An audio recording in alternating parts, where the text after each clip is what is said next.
Thessaloniki 2017, Part 3.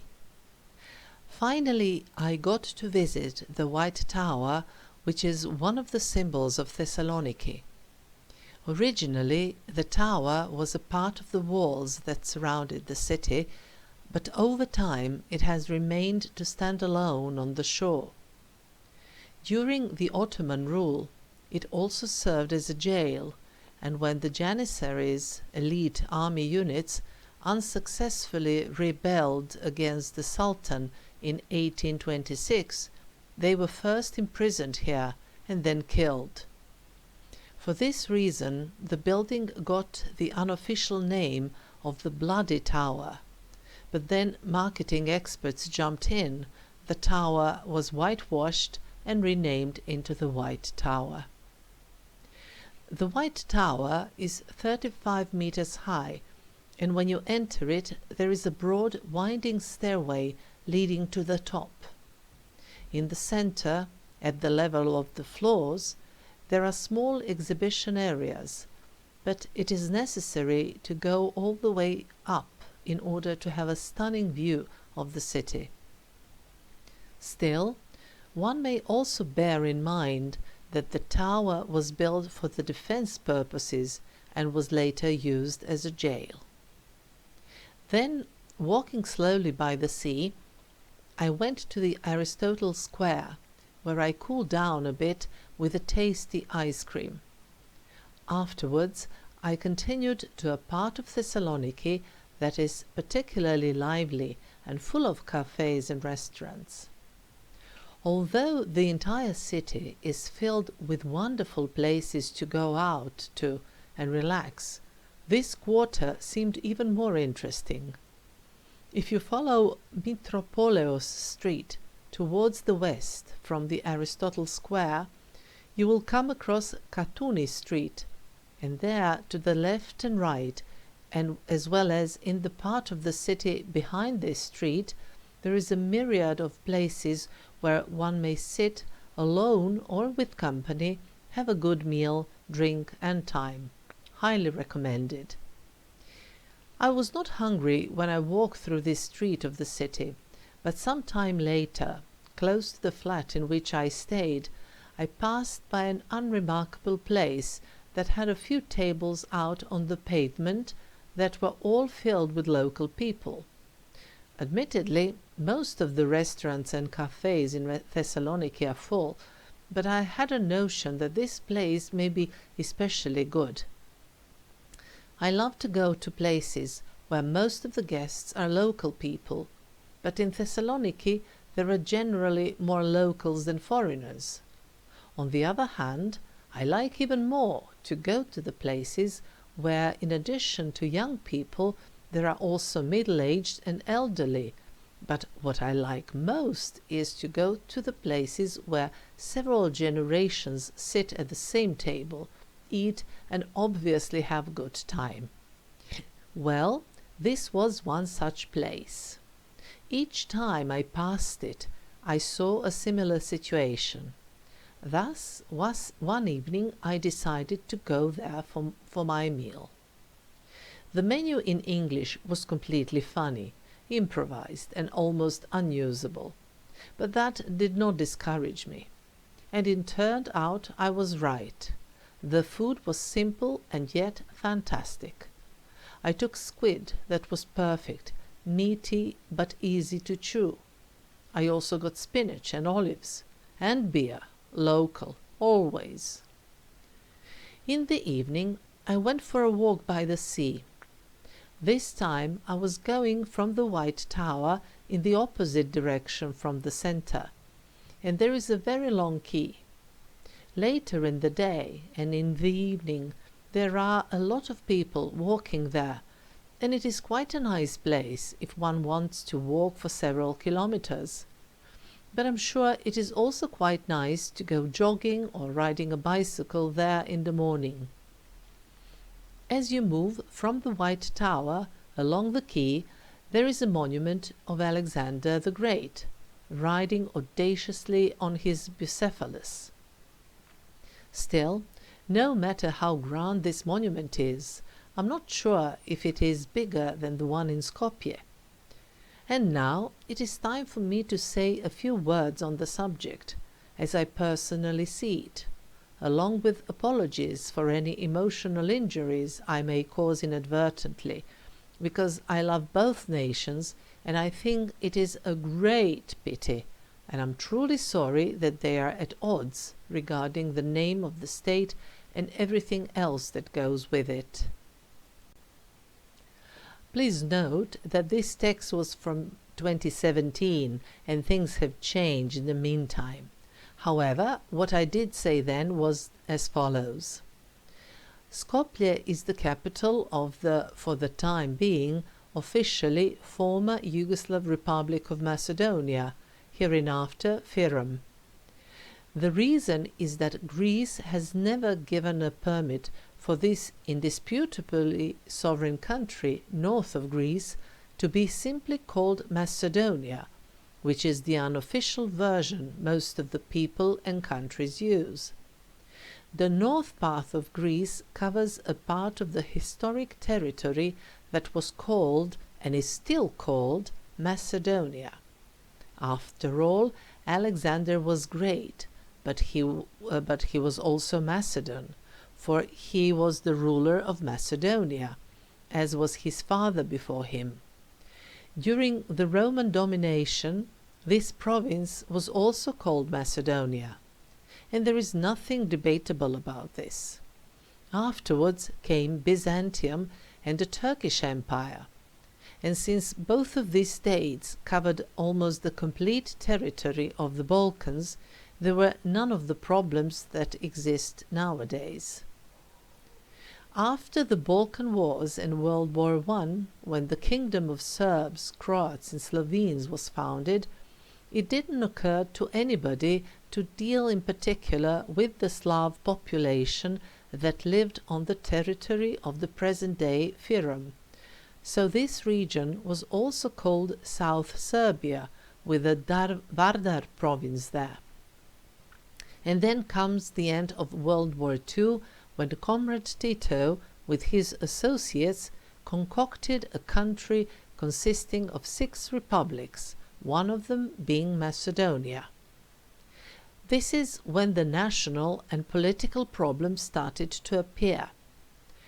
Greece lays claims on Alexander the Great, which in my opinion is quite right, although historically the ancient Greeks, meaning Athens, Sparta and the rest of them, were not thrilled with Philip or Alexander, who were the kings of Macedonia, and they considered them to be barbarians, which is where one may even venture a comment.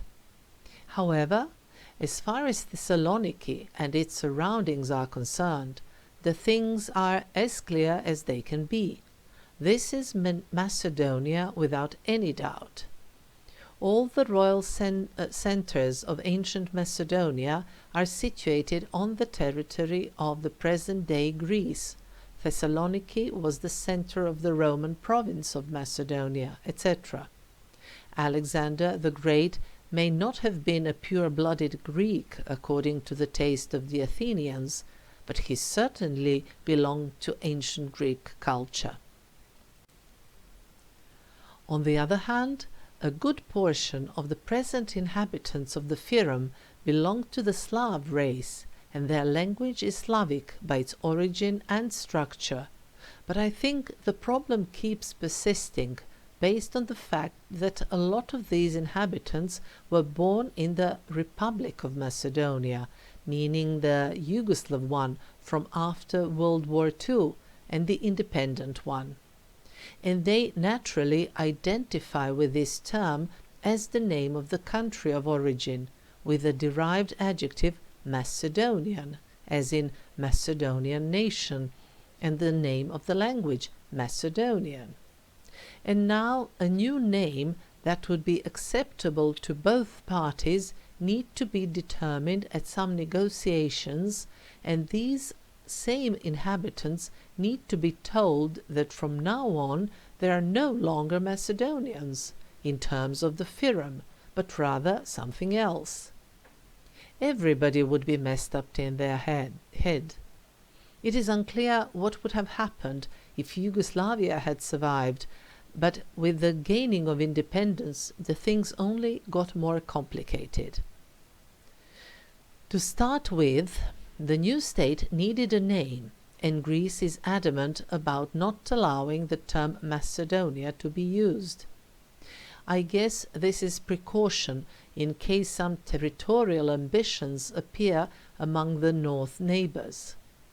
I personally really cannot imagine that any inhabitant of the Fyrom with a clear head could ever claim that the entire North Greece belongs to them on account of the name.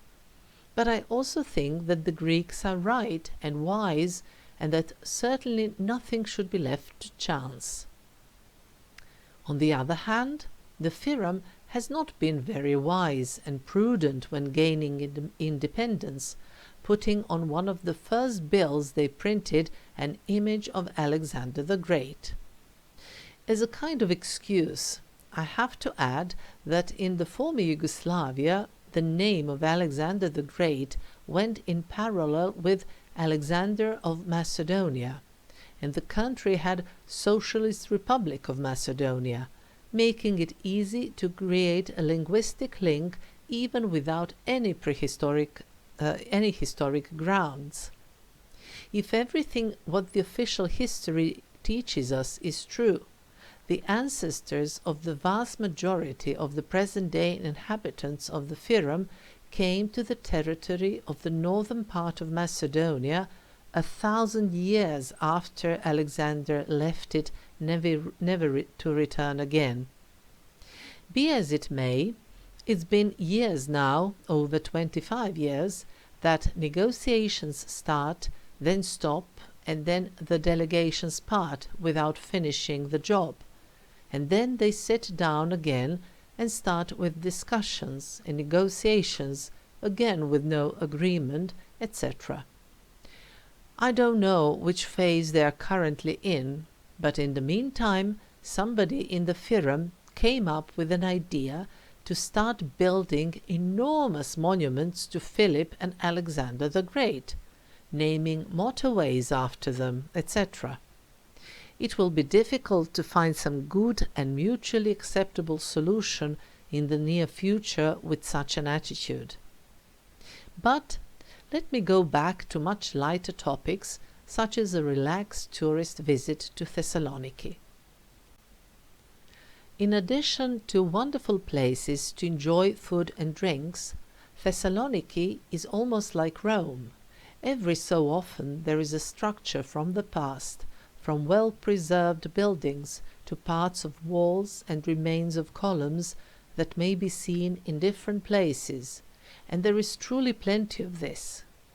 I often pass by a tiny little church which seems as if it has fallen from the sky in the middle of a residential area, but it is actually the other way around. New buildings have been raised around the church over time, and it is not the only one to be in this position. Very close to some of these churches there are also remains from the ancient Roman times, which so naturally blend in with buildings from the later periods. The Arch of Galerius is a monument built in the 4th century CE in honor of the Roman Emperor Galerius celebrating his victories in Persia, Mesopotamia, and Armenia. On the other side of Ignatius Street, towards the sea, there is a beautiful walking street that leads across the remains from the Roman times, and in one section it expands into a broad plateau, in the middle of which there are remains of the palace of Galerius. It is possible to go down and visit it, walking along the paths that lead around the remains of the palace in order to learn more there, as there are boards nicely stating details about the leftover ruins seen there, but the site may also be viewed nicely by walking around the fence that surrounds it. If you try, you may also find a table in one of the numerous nearby cafes, from where you will have a fantastic view at the remains of the 4th century palace. Still, the most beautiful remnant from the times of Emperor Galerius is the rotunda, built in the 4th century CE for the purpose of being a mausoleum for the emperor, who was actually never buried there, as he died in Sofia, in Bulgaria. You can read about the final place of burial of this Roman emperor in one of my stories on the blog. The building was later used as a church, and during the Ottoman rule it also served as a mosque. There is a minaret still standing next to it. Nowadays it is a monument of culture, but occasionally it is also used for religious purposes, since it belongs to the Greek Orthodox Church. I went to visit it on a Sunday morning, and it was great, for there was nobody inside. Some of these places are truly great to visit when there is no one around. You can enjoy it without any disturbances. Admittedly, though, since I had had a chance to enjoy the rotunda in peace and quiet, later, when a group came, I was glad to hear the hushed murmur that echoed in this space. The rotunda, together with the church of St. Demetrius and the Holy David's Church, houses mosaics that are masterpieces of the early Christian art. Unfortunately, today one may see only the remains, but they are sufficiently large here to make it possible to appreciate their excellence. In addition to the remains linked to Galerius, there is a general property from the Roman times, and that is the Roman Forum. By the way, the same thing was called agora in ancient Greece, and this is in Greece, but it is from the Roman times, making it quite appropriately a forum. In any case, this is a square surrounded by public buildings, and it used to be the center of public life. As a side note, the combined ticket I had bought a couple of days earlier was valid for 3 days, and in theory it was also for the Roman Forum. Why do I say in theory? Well, because the site is open only until 2 or 3 p.m., and I came here a couple of hours later. It wasn't a big problem for me, though, since I had already seen it during some earlier visit to Thessaloniki. On the other hand, like in the case of the palace of Galerius, the Roman Forum may also be seen quite nicely by making a circle around it. Moreover, as it is on a slope, it is possible to have nice views from different heights. Still, I came to a conclusion that all the visits should be planned for the morning hours, as it was quite uncertain whether the sites one may be interested in would be open in the afternoon. For instance, the church of St. Demetrius was open during the entire day, but the crypt was accessible only from 8 a.m. to 2 p.m.